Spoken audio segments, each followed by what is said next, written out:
A share is a tile of ownership which represents part of a company's capital. It gives the holder certain rights, such as the right to vote at the general meeting, right to information, or a right to profits distributed, where relevant. How does a share work?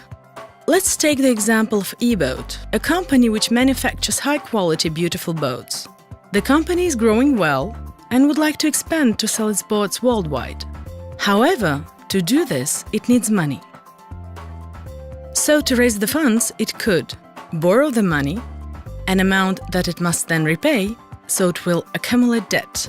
It may also issue shares, i.e. new shares in its companies to investors.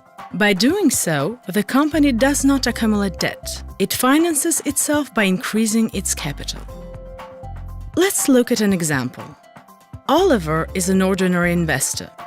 He has a lot of money, but is not happy with what he's earning from his savings account. After speaking with his private banker, he feels ready to accept more risk. He's familiar with e-boat and already sees a bright future in it. Together, they consider that buying a share is a good investment. How much does a share cost? Suppose that the company is valued at 1 million euros. There are 1,000 shares. Each share is therefore worth 1,000th of e-boat, i.e. 1,000 euros.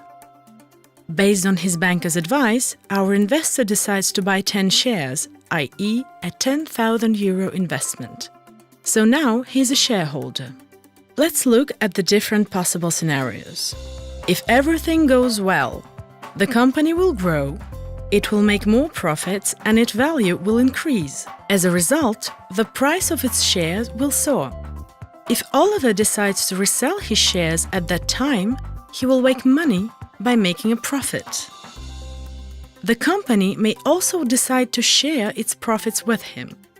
So, Oliver will receive dividends, which are a form of payment offered by e-boat for the capital invested. However, if the company does not grow as expected, it may lose value, and the cost of its share will also decline. If Oliver decides to resell at that time, he will lose money. The price of a share can be particularly volatile and difficult to anticipate in the short term. This variation in the price is a risk for the investor. He might not earn as much as expected. In the extreme case of bankruptcy, the investor may even lose all the capital invested.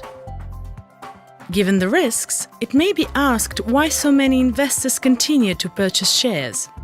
Because they know that if the risks are higher, so are the potential returns. A good investment therefore means minimizing those risks. So, several precautions must be taken. For example, deciding on an investment policy with your private banker, knowing the companies in which you would like to invest, or relying on the analysis of reliable professionals, and in particular, not putting all your eggs in one basket. So, it is important to invest in several companies, in different sectors, or in asset classes other than shares. So you are now familiar with this type of investment. If you would like to know more about shares or other forms of investment, we are here to help you.